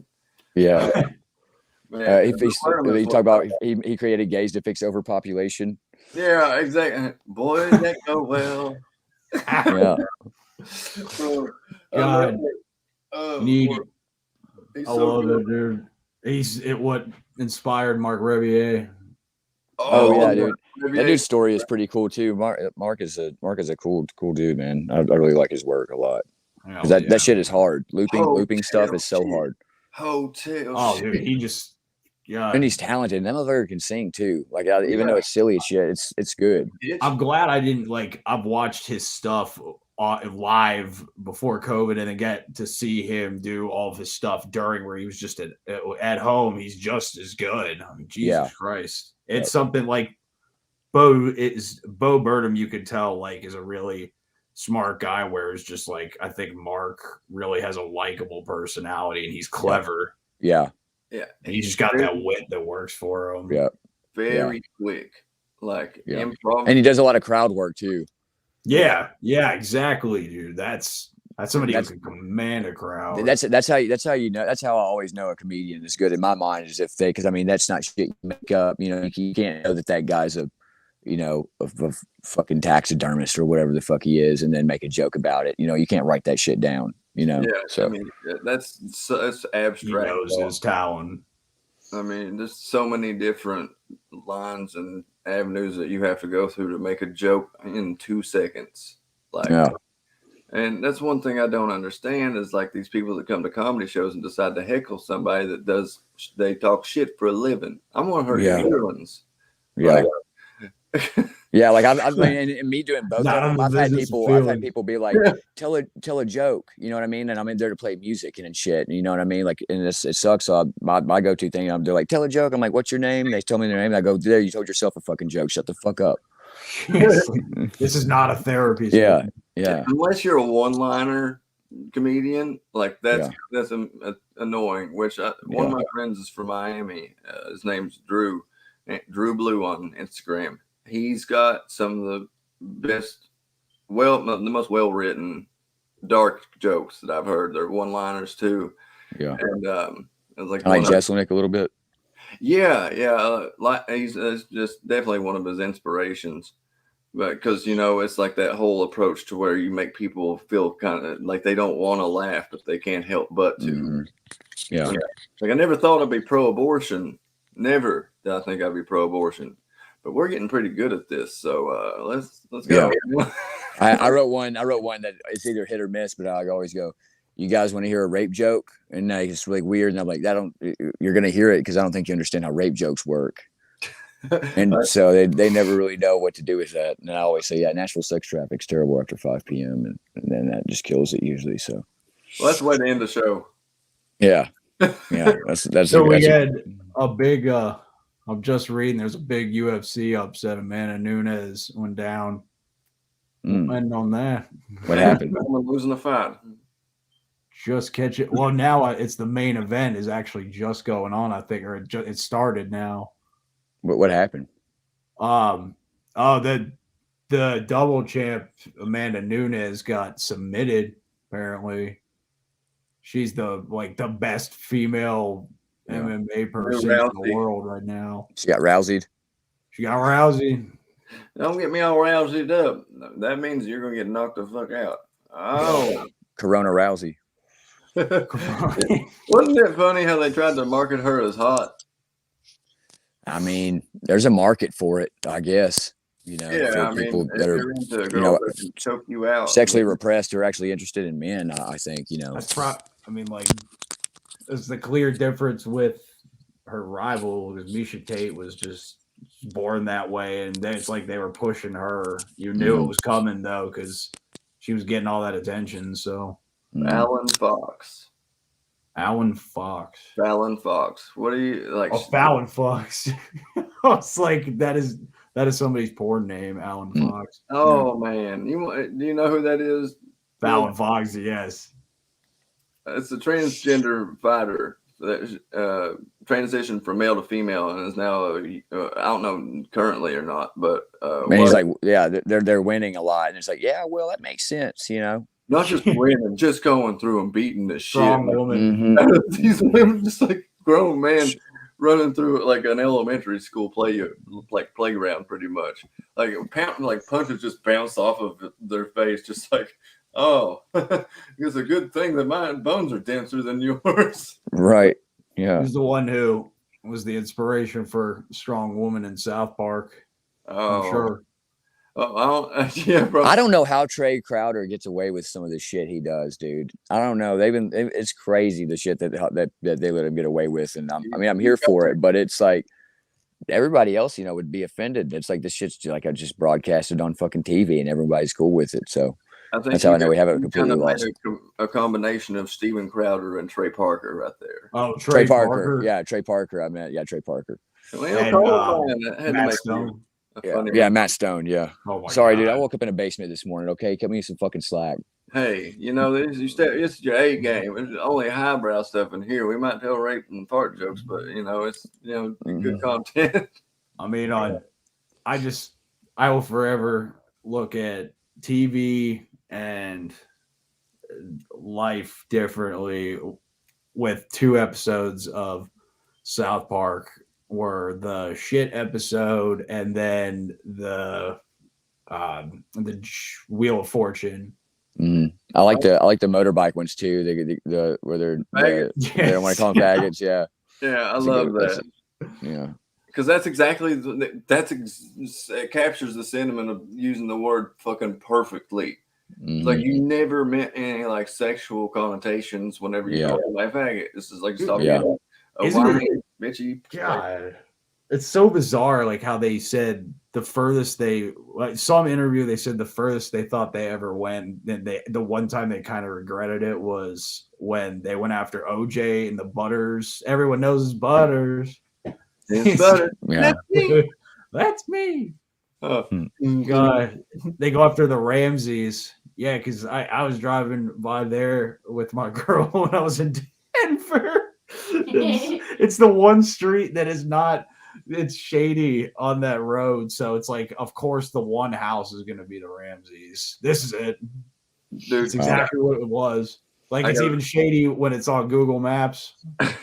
Google Maps glitches out over this place. That's weird. That's like, Yeah. is this even an address? It's not Colorado showing is weird, man. I drove like last year. I drove all the way to Colorado in a fucking Saturn with like a tire I had to air up every 100 miles. And I got to Colorado and they were like the nicest people in the whole world. And I'm from the South, so it was really a pretty cool place. But I stopped at this gas station and this lady, because I was airing up my tire, and this lady just decided to come up to me and start telling me about how they released the government released the coronavirus because of gay people. And I was like, and it was hard for me to just tell her to fuck off because she was being so nice to me about it. But I was just like, I was trying to figure out a way to just get this lady to shut the fuck up and go away. And yeah, I mean, she was still talking when I got in my car and turned the car on and left. It's like I was backing out. She was still talking to me. So she was completely fucking unhinged. Yeah, you had no impact on her day whatsoever. None. Like, you could have had a mustache, you wouldn't have noticed. Yeah, dude, yeah. That's like She looked like Aileen Wuornos too. That was the scary part. Y'all remember the movie The Mask? Fuck. Does Kenneth Copeland not look like the bad guy whenever he puts the mask on already, like just regularly? Do you know who Kenneth Copeland is? He's like the Joel Osteen's like older, more annoying, bigger of a brother. Like he tried to sell this water that was supposed to be a cure for COVID. One of my last videos is him like talking about like, oh, and all the boats supposed to gonna come back up, yeah, bro. It's that guy. Or there's that video of him talking about buying Tyler Perry's private jet and saying that he had to because he couldn't do a lot of his stuff if he were forced to fly on a tube full of demons up in the air. Damn, dude, I love Christians so much, man. I wish I was that fucking retarded that I just was that happy just believing in Sky Daddy. Right. It would be, sometimes I feel that way. And then sometimes I'm like, maybe it's not so bad to not be willfully ignorant towards so many things. I just tell them, like, I've died before. There's no, I died. There's no heaven. There's no hell. There's just dark. It's just time passed without you. Yeah. That's what I just, yeah. God, you're just, you can tell we're funny. Mm-hmm. I'm just trying to live it up while I'm here, man, because I know there's no pearly. And honestly, fucking spending an eternity with a bunch of Christians just does not sound fucking fun to me. That doesn't sound like paradise. I'd rather go to hell, with my boys, Kurt Cobain and my boys, yeah, and Robin Williams. Oh, but what do y'all think? Like, Robin Williams got accused of doing a lot of joke theft. He had to pay people. Oh man! Wow. Well, I think a lot of it was because he was such a sponge for right. Yeah. Well, a lot of comedians are. I mean, they're just projecting shit that like, then they process it and then it just comes back out. They throw it back up. You know what I mean? They process it, twist it up, and fuck it up, and then Yeah, exactly. That's everything. That's just recall and drawing parallels. That's all it is. There's a term for it. I can't think of it right off the bat, but it's some kind of hypno. I can't know. It's where you hear something like second, like word association shit. Yeah, kind of like that. Yeah, like I know, like Dane Cook's like forever, like like there's like because of that shit. So like everyone, anytime you bring up Dane Cook, that's to someone that likes comedy, that they're immediately like joke thief immediately. Yeah, I'm actually friends with Dane. I like Dane Cook. Yeah, I can text him and shit. I got him to tell like the guy that I consider like you lose a lot of people if you start like you're from your old friends group. If you start to succeed in something that's trust me, I know I've already experienced that tremendously. It's very, very weird. Yeah, it's so y'all liked me better when I was a heroin addict and I was dying. Like I don't what like exactly. It's because they let me go back to jail. Use you as a metric to judge like how well themselves. right. And like I want to see everybody eat. You know what I mean? Just I don't. It's like my biggest fear is being looked at as arrogant. You know what I mean? And because I never had a reason to be, I guess. And I don't know. I don't know. I've actually turned into quite a recluse. Like last night was the first night I went out in a long ass time, and just kind of become there's a danger. Agoraphobic. Yeah, I mean, it's nice, but if like you get too familiar with it, man, you just forget how to act, forget how to socialize.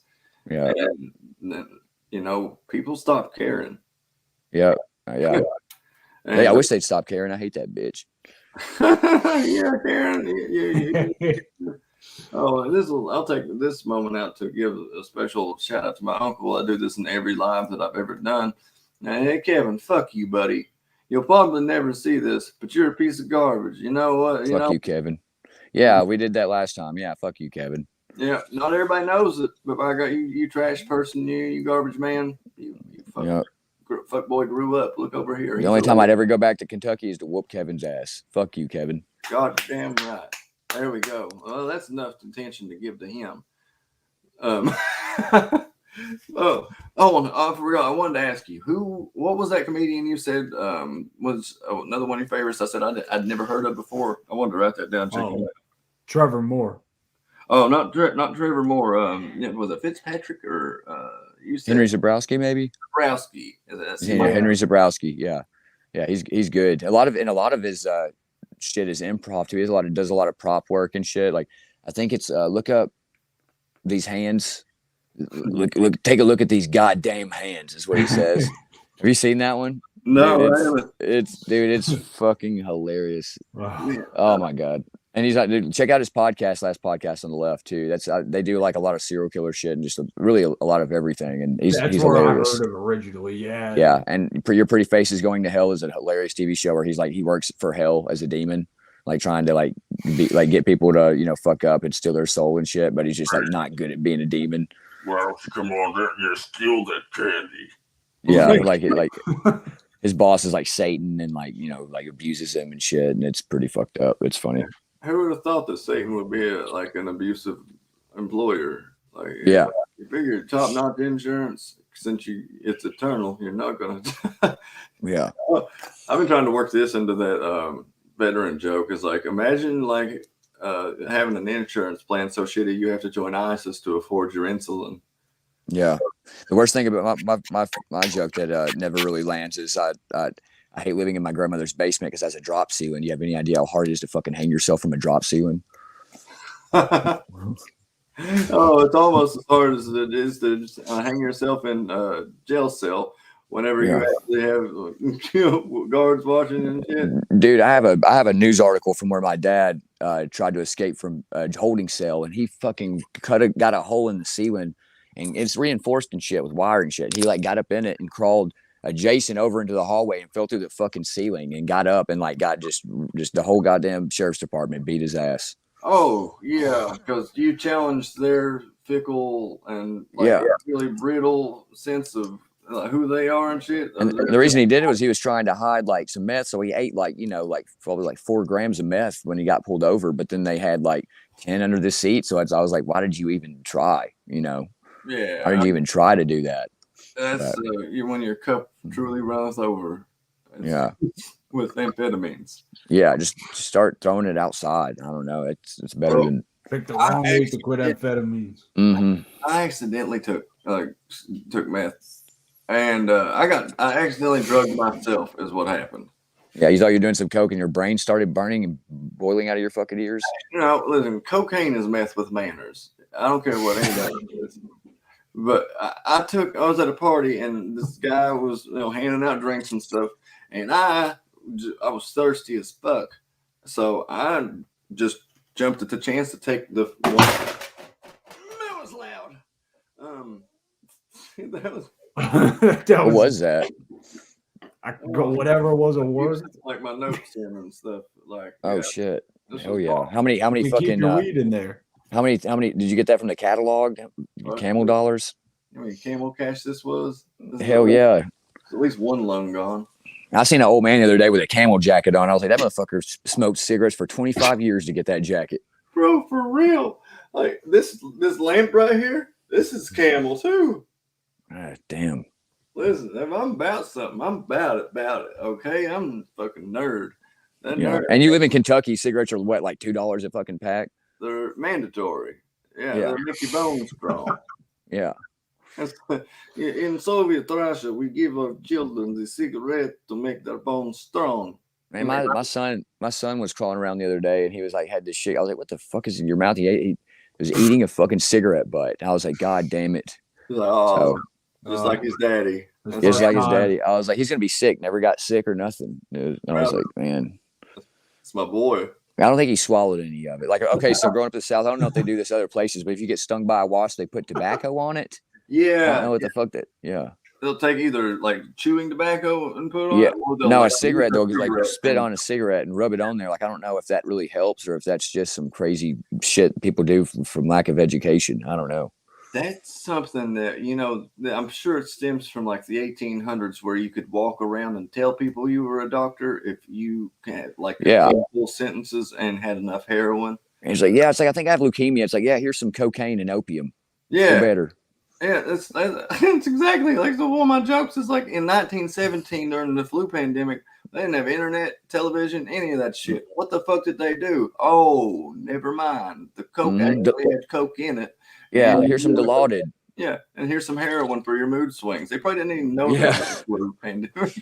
Yeah, like Freud, I think he lost like part of his fucking nose from doing cocaine. Like he thought that you could medicinally do cocaine. This is someone who used to sell cocaine from my standpoint. No, you can't. You can't do that. There's no healthy amount of fentanyl. No, there's not. There's not. And like, I don't understand putting fentanyl in drugs. Like, okay, just tell us there's fentanyl in it. I mean, why would you lie about how strong the drugs are?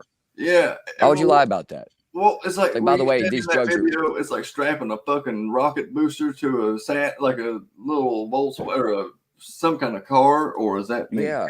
It's like they're still gonna buy it. Just let them know how much is in there. You know what I mean? Just let them know how much to do, so they don't go fucking vein bang a goddamn horse trank and die. Not a good drug dealer. It's all about retaining, repeat customers. You need to that basis, Yeah. And having a drug habit has made me super, super comfortable and like with the worst fucked up situations. Like, me too. Like I watch somebody get stabbed and I'm like, it won't even interrupt my text message. Mm-hmm. Yeah. Yeah. That's like that scene in Goodfellas when he has all the aprons to use for the guy who gets shot up. Yeah. Like I mean, okay, so we got numb to it. These homeless people. We were at this gas station in Nashville. I was with my girlfriend at the time, and I was actually just drove all the way back from Florida all the way to Nashville. I was going to work, clean up the juvenile detention kitchen is what I was doing at the time. And these homeless people started swarming us, and my girlfriend got really uncomfortable. Well, I just so happened to have like a scythe in the trunk of my car. So I just like popped the trunk and got the scythe out and just told them I was going to fucking start cutting off all their goddamn heads and like started sparking it off the fucking ground and shit. And I mean, you're talking about like 20 homeless dudes like going away like, this crack is fucking crazy. And I was like, yeah, you're right. I'm going to fucking kill you. Don't fucking come any closer and shit. You're fucking crazy. I'm Metthew McConaughey and I am death. Yeah, and I was drunk. I just drove like 9 straight hours shit faced. You know what I mean? Like I'm completely unhinged and I have a scythe in the back of my car. Who do you think I am? So I feel like there's even the goddamn governor of Texas. Yeah. The governor. Yeah, I mean you that's a platform in a lot of ways. And then I went to work, Hard-working man, salt of the earth, just different kind of assorted past. But I've done all kinds of crazy jobs. I've done like dug graves. I've been a granite fabricator. Digging graves was a crazy experience. That was a weird job. Too, bro. Well, not professionally or that anyone knows about, but no, fuck. Oh, fuck. Last to my comedians, I don't think that Dave Chappelle would be number one if Patrice O'Neal were still alive. It's fair. Dave Chappelle's skit work, though. I mean, there's just something about like he was just a really good writer in that sense, and he had a lot of good co-writers with him. Yeah. Neil, dude, Neil, that stand up that he did, where it's like it's like a hybrid of like motivational and stand up thing he did is amazing. Like it was like I don't know where to laugh or cry. Yeah, dude. Oh, what did y'all think of Bo? Have you seen Bo Burnham's new? I haven't. I don't have Netflix or anything anymore. I live in the middle of 550 man, acres. I don't have internet. Shit. I might as well be Somalian. We're pirates already. Yeah. Dude, Yeah. I'll send you a fire stick, man. Like, are you all right? Yeah, I'm good. I'm watching it tomorrow night. I finally have the time to sit down and do it. That's how I was with Dave Chappelle's new special, just because I'd heard so many people talk so much shit. And, Oh my god. man, you know, certain groups of people deserve to have shit talked about them. I don't give a fuck what anybody says. I think that nothing is sacred. No, it's either everything's okay or nothing is okay. Right. Exactly. I mean, and because you can't. I mean, yeah, you just can't do that. And the more you tell people they can't say something or do something, the more that motherfuckers are gonna want to do that shit. Yeah, it's You know? like white folks. We have no less than 5 like substitutions for the N word, and then it's my guy, bro, homie, dude, bro. I mean, that's all that we're trying to recreate is that camaraderie that the N word brings. Dodge, duck, dip, dive, and dodge. Yeah, just dodge those racial epithets, and you're good. I grew up in a town that's like pretty diverse. So I don't know. It's like growing up, it wasn't so much black versus white as it was rich versus poor. That's where it is everywhere. Yeah. Yeah. Well, I mean, just like if people think that, in the South, I mean, there are a lot of racists in the South. Don't get me wrong. But I mean, also, you got to think per capita, there's more African Americans in the South than there is anywhere other parts of the country. And you can look that up. Per capita, the town right next to where I live, McConaughey County, is number 1 or number 2 for least amount of African Americans in the population per capita. Yeah. That's cool. Yeah, I understand too. Like, Yeah. if I was there, yeah, McConaughey County is not on my list of places I want to fucking see or even stop. Yeah, but have you heard of Memphis? Yeah, or Cashville, Tennessee. Yeah.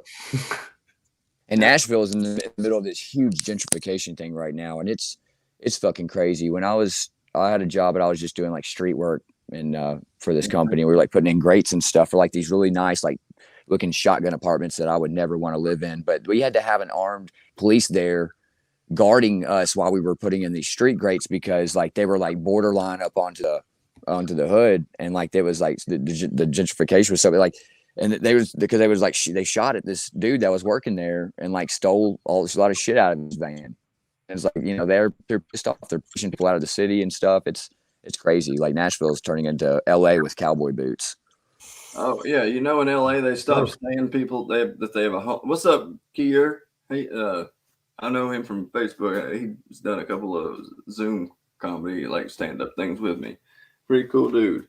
He left though because I guess I didn't pay him attention fast enough. I'm sorry, guy. I just didn't know. It's all my fault. These two were just sorry. Sorry. We're sorry. Drugs are bad. Okay. Be paying the world. Oh yeah. Oh, what did you say? Which one? Which South Park line did you say? This the one with the oil spill. The guy is like, sorry. We're sorry. Yeah.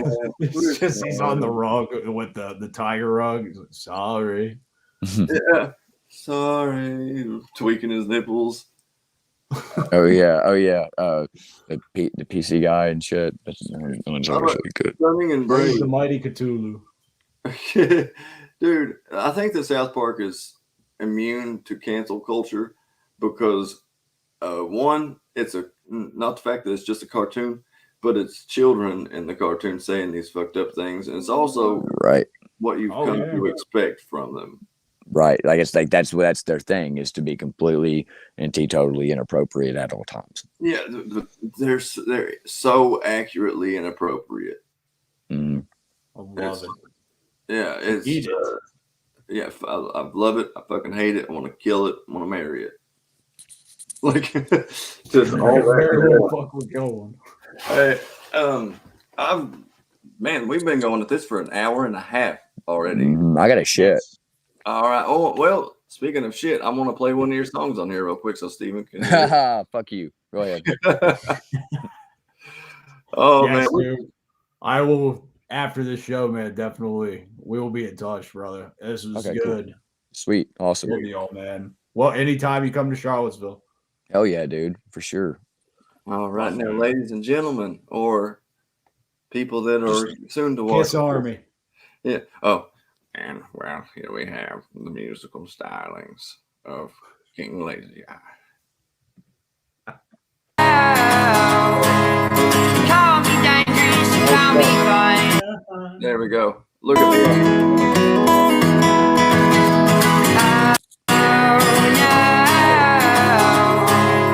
Call me dangerous, call me fun. No, no. You're playing with fire and loaded gun. I'm a bottle rocket in an anthill. Treat my fucking body like a landfill. Climbing up a mountain like a molehill. Die for better when I bitch. Pain pills, ending with the shitty way my heart feels. Selling my Nintendo for the light bill. Buy for better when I'm rich. Gotta call the courthouse. Mr. Wilson's got another warrant out. Call my attorney, 'cause I'm going from the gurney to the grave. I've been walking this road a lot longer than it's been paved. Call Mr. Buffet.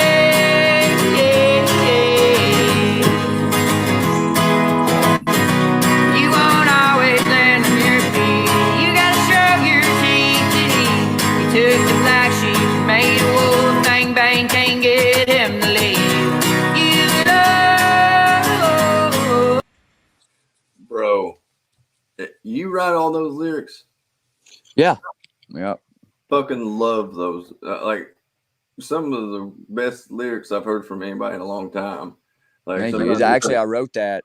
My lawyer, I'm sure he wouldn't mind me saying his name. I mean, it's in the fucking song. James McVeigh. He's a really good buddy of mine. And when I got my second assault charge, I was embarrassed. I took forever to tell him that I needed a lawyer just because I knew he was going to be disappointed in me.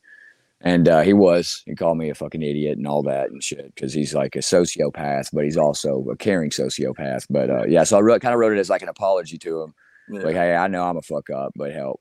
Yeah, isn't that the worst? Like, you know, whenever you have somebody, you know, that they're like a functioning sociopath, like they can manufacture some empathy. So yeah, well, I mean, I know, like, you know, out of, you know, everybody that knows him and everybody, you know, there's like only a handful that actually like him, and he knows that, like, he does that we get along really well because I just don't give a shit about what anybody thinks because I'm my worst critic, and he comes to my shows and stuff, and he's like, I mean, I love him to death, but he likes to see him. And I mean, we've drank shit ton of bourbon together, done some questionable shit. And he's just like in the courtroom. He's a fucking artist. You know what I mean? Like he's a real, yeah, he's like, he's a killer. I mean, I've seen him trip up the DA and have him like, you know, stuttering, turn him into, you know, stuttering Stanley in a courtroom. So, yeah, but disappointing those people that, you know, are in your circle that, you know, you somehow maintained a relationship with, that's always the worst. It is. Yeah. We were talking about, you know, losing those people too whenever you start to find some success. And, you know, it's painful, but he's been probably one of the most supportive ones, you know, since through all this, you know, I mean, it's crazy, you know, I mean, and lost my best friend last year. He pretty much drank himself to death, and he'd always told me, you know, he's like, you're gonna make it, quit worrying about shit, you know. And I wish he was here to see it, because I know he'd be here right beside me. And he was probably the only besides him and my brother Jacob, you know, those are like really the only friends that I've used to call my best friends that I still have left, besides other musicians in Nashville. So, and even some of them are, you know, pissy. So, you know, it's like my father. Like, he's the person that got me into comedy, and you know, they got me. Yeah. I didn't have to put up on any like fucking fake fronts or anything, and like be my true like piece of shit self, and you know, get it. But you know, that's why, you know, Keith, his name, my name, you know, at least I came back honest. But I feel you, man. Dude, it's been really fun. I'm glad that you came on. I'll go ahead. What is your social media again that you want? It's just King Lazy Eye is everything. You can look, you know, I mean, my music, you can, see the 2 songs that I have on Spotify, Apple Music, everything that streams music, it's on there. My YouTube, I have some like live videos and also the recordings, and I'm on TikTok, King Lazy Eye, Facebook, Instagram, everything. So I got really lucky with that name. Yeah. So OnlyFans, King Lazy Eye. No, I'm just kidding. The fucking first time, the day that I made OnlyFans, is the day that they outlawed the nudity and shit on there. I think that they recanted on that. I don't think that they actually ended up doing it. I think they did it to. I think that it was like a ploy. I think they're like, watch this, we're gonna piss everybody off. Hey, no more tits. Oh God, I was. But they didn't. I don't think they went through with it.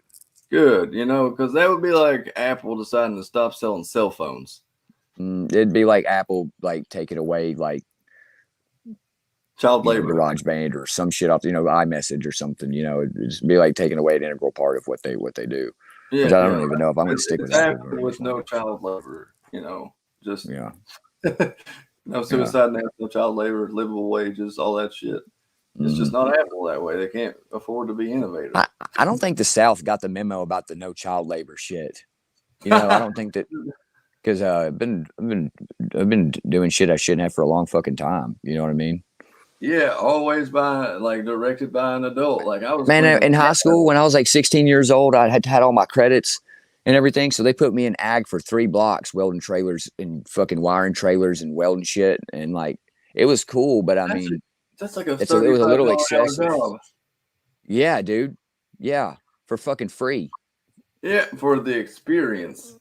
Yeah, it was cool. I'd rather do that than algebra and shit. But it's kind of that's child labor, and that's also slave labor. Really, because they're like, we'll feed you. Well, that's like what they do with people in jail. People. Yeah, but those people are grateful as fuck to be able to get out and go do that shit. Yeah, that's a fair point. It is. Yeah, you relish in the small things. Anything. Yeah. So next time anybody y'all see inmates picking up trash on the side of the road, you go get some Bugler tobacco and you roll that shit up in a goddamn Ziploc bag and you throw it on the side of the fucking road because they deserve it. Yeah, and they'll remember the fucking make of the car and use a clipper lighter because it fits better in their asshole. It's easier to get up there, so they have a lighter. Don't use a fucking Bic or nothing like that. Use one of these. Yeah, don't be an cylindrical. Asshole. Don't be an asshole. Yeah, they're all they did was get a fucking DUI or not pay child support or violate their fucking probation. So quit fucking judging people. 1 in 100 American adults are currently behind bars, and that's an astronomical fucking number for land of the free. Yeah, the only 2 things that we lead the entire world in is number of adults that believe in angels and citizens incarcerated. I think 1 in 30 people in America have a felony. I think that's about right. Yeah. Well, it sounds like they're failing us instead of Oh yeah, for sure. Yeah. But before we go on topic with this, while I was in jail in Minnesota, I was joined into this little church program, like you said, to break the monotony. And my grandmother would really liked me doing it, so it made her feel better. And the organizer of that, the preacher, was supposed to pick me up whenever I got out of jail. In the morning, it's like 6 o'clock or something. That motherfucker was nowhere to be found. But Daniel Hernandez was a fucking Latin king out there parking, waiting on me. Had me a pack of cigarettes and a joint. And that's fucking awesome. Took me to the Greyhound. He took me to his crib, introduced me to his family, and then took me to the Greyhound station. Dude, I love Spanish people, man. I wish I was born Hispanic. Dude, yeah. You could start your own band like Hispanic at the Disco or something. Hispanic at the Disco, yeah. Oh man! All right, hey, Dill, dude, always awesome talking to you, man. You too, man. I'll go ahead and end this. I'm terrible at goodbyes. Give me this file so I can share this or the link to your YouTube or something, wherever it'll be. So for sure, dude, absolutely. And did you have a good time? Was this pretty cool? Oh yeah, I like this. It was cool. Even the last time we were just doing the audio with Paul. Yeah. Yeah, that was I like that. That was cool too. I like this one better because I actually had service, so the audio was a lot better, and it's good to see people's faces. So oops. Well, Paul and I are no longer doing the podcast together because Yeah, he said he got a little busy or something or whatever. Yeah, what happened was me going to jail. I think kind of freaked him out or something. I'm like, you're a comedian. That's weird. Yeah, everyone you know is going to go to jail at some point. Yeah, you're not funny unless you've been to jail, unless you've had bad shit happen to you. What do you have to go riff from? But Yeah, I told somebody that going to jail for comedians like training in a hyperbolic time chamber. You ain't fucking lying. Some of the fun. I mean, one of my childhood best friends is a black dude named Leslie Sparkman. We grew up in the fucking hood together, and dude, he is the funniest motherfucker that I fucking. Oh, dude, I can't hear you.